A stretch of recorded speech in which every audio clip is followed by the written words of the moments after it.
লক্ষ্মী পুজোর কথা মনে আসলেই আমাদের সবার আগে যেটা মাথায় আসে সেটা হলো নারকেল নাড়ু বা তিলের নাড়ু। আজ আমি আপনাদের সাথে শেয়ার করব কিভাবে আমি তিলের নাড়ু বানিয়েছিলাম এই বছরের লক্ষ্মী পুজোয়। চলুন দেখে নেওয়া যাক।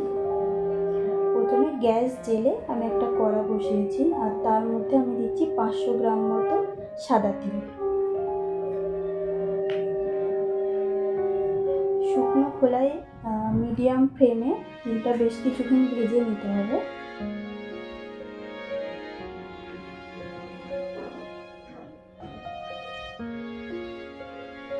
ভাজতে ভাজতে তিলের একটা হালকা বাদামি কালার চলে এসছে।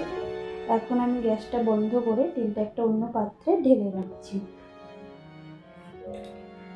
এবার আমি একই কড়াইয়ে দিয়ে দিচ্ছি সামান্য কিছু জল আর তার উপরে দিয়ে দেবো আমি গুড়টা। আমি এখানে 500 গ্রাম তিলের জন্য 400 গ্রাম মতো গুড় নিয়েছি।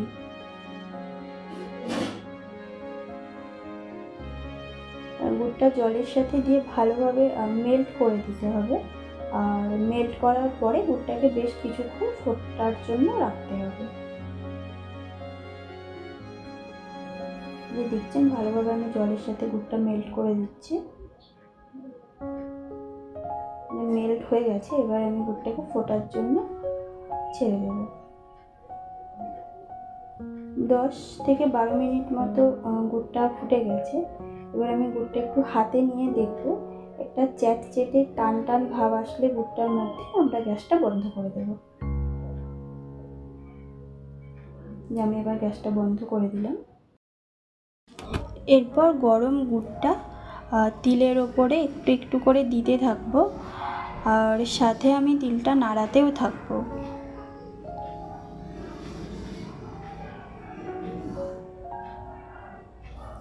যাতে প্রত্যেকটা তিলের গায়ে সমানভাবে গুড়টা লেগে যায়।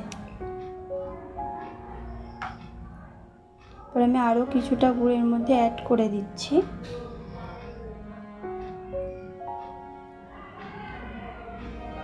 এই যে দেখতে পাচ্ছেন আমার প্রত্যেকটা তিলের গায়ে মোটামুটি গুড়ের একটা প্রলেপ লেগে গেছে।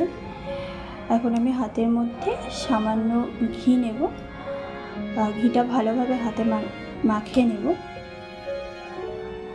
আর হাতের সাহায্যে এভাবে ঘুরিয়ে ঘুরিয়ে তিল আর গুড়ের এই মিশ্রণটিকে আমরা নাড়ুর শেপ দেব।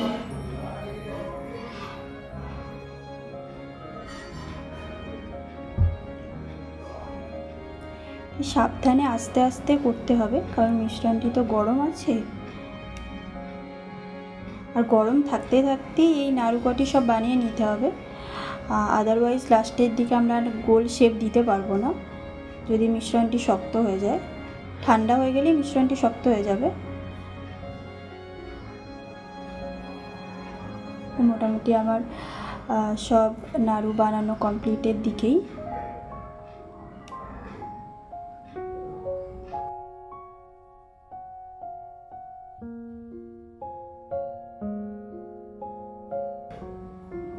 আমার নাড়ু কমপ্লিট হয়ে গেছে। আপনারাও বানিয়ে খাবেন আর খেয়ে অবশ্যই জানাবেন কেমন হয়েছে, বা আপনারা যদি অন্য কোনো প্রসেসে নাড়ু বানিয়ে থাকেন সেটাও আমার সাথে শেয়ার করবেন। Thank you for watching this video.